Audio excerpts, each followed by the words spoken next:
Alejandro Echeverri é cofundador do Urban, Centro de Estudos Urbanos e Ambientais da Universidade EAFIT, em Medellín. Echeverri foi secretário de Desenvolvimento Urbano de Medellín entre 2005 e 2008, tendo desempenhado papel central na transformação da cidade. Recebeu este ano o Veronica Rood Green Prize de Design Urbano pela Universidade de Harvard em 2013. Alejandro, por favor. I think you cannot have the idea, only the idea to improve the local conditions. The biggest issue, the biggest objective has to how to connect that society with the processes of the city. So, and to connect that specific society as well with the different systems and accessibility, education, and so on. So you cannot think in the idea of a separate island. You can think only that in the disruption and how to connect the frontiers and how to transform and to infiltrate that spaces with new services. The third idea is the link strategic projects. How to connect in the physical form, but how to connect as well in the mental form and attitude. Zones in action are areas in evident stage of segregation.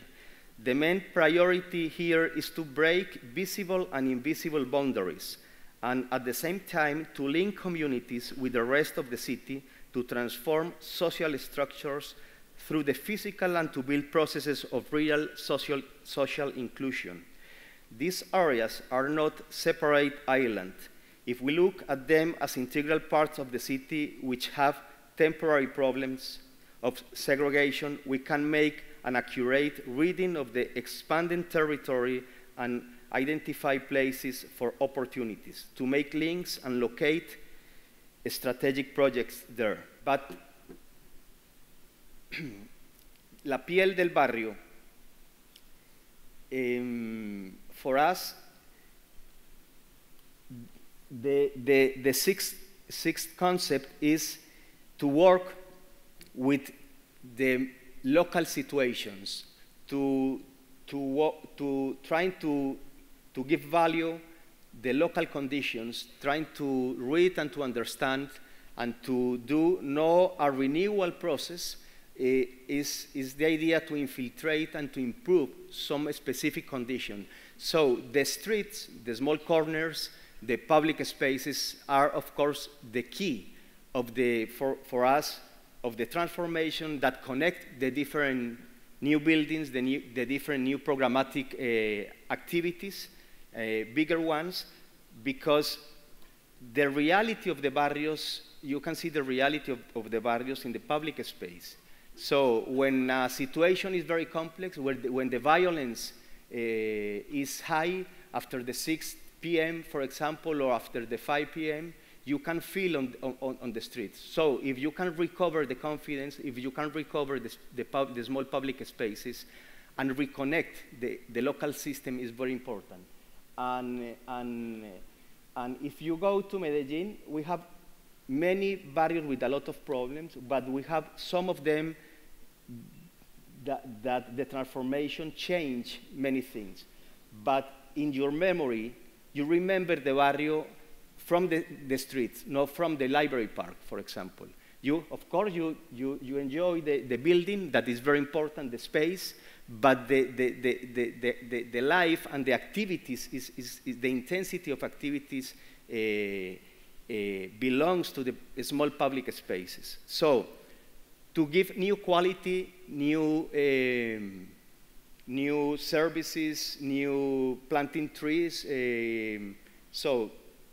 and link different spaces is very important.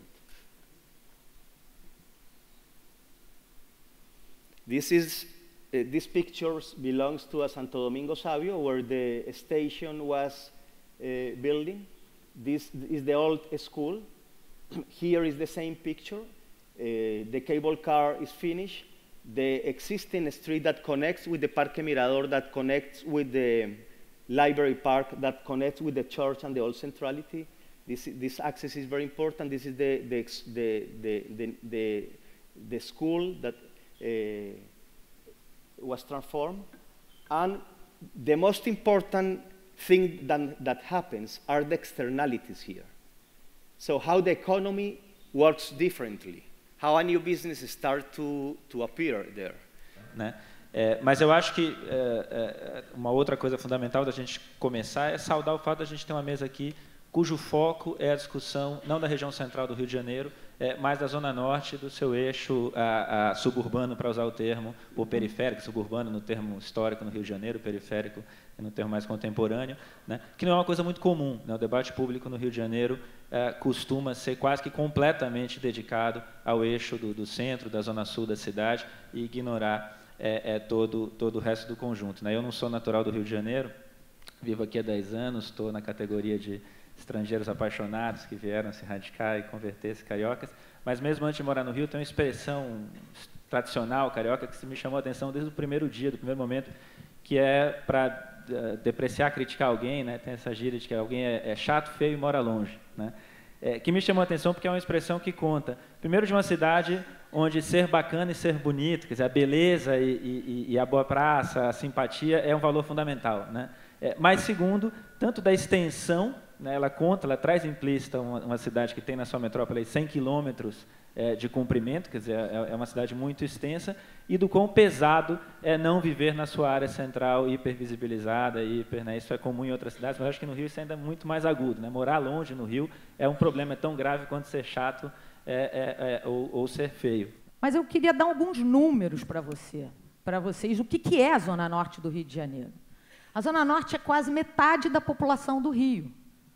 São 6.300.000 pessoas, das quais 2.746.000 estão neste lugar que a gente chama de Zona Norte. Então, para dar uma dimensão do que é que nós estamos falando, e mudar isso tem um impacto na cidade. Se eu tivesse só política pública para este setor, eu transformava a cidade. E, por uma perversa história, que eu acho que o Zac já contou aqui, e o André também enunciou, o fato é que a Zona Norte ainda tem indicadores que falam, na realidade não falam alto, eles berram. 8% de analfabetos. Não é possível o Brasil ter, na cidade do Rio de Janeiro, uma região, censo 2010, com 8% de analfabetos medidos, não é o funcional, não, é medidos, 8%, acima de 15 anos. Para vocês terem uma ideia, a média da cidade é 2,9%. E é óbvio que a Zona Norte tem todas as discrepâncias que foram mencionadas aqui, as áreas,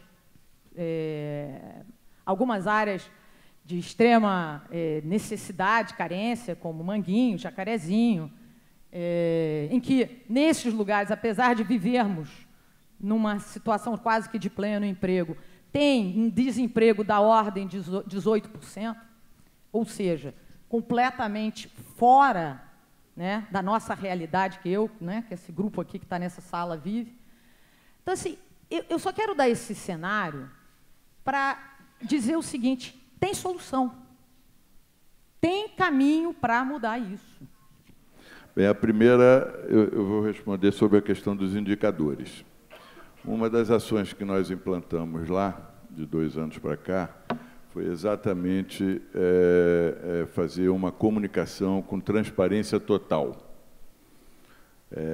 Certamente por isso, ou por causa disso, nós, apesar de sermos responsáveis por 6% das viagens diárias aqui no Rio de Janeiro, nós somos, talvez, dos mais criticados, apesar de transportar apenas 6% da população.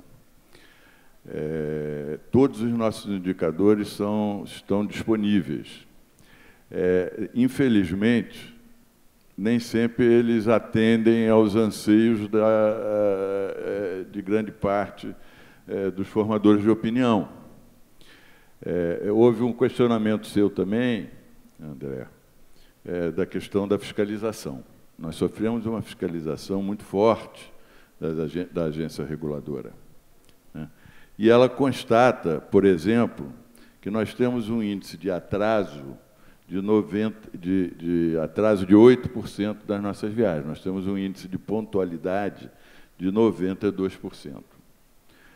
Não é um índice, internacionalmente falando, considerado ruim.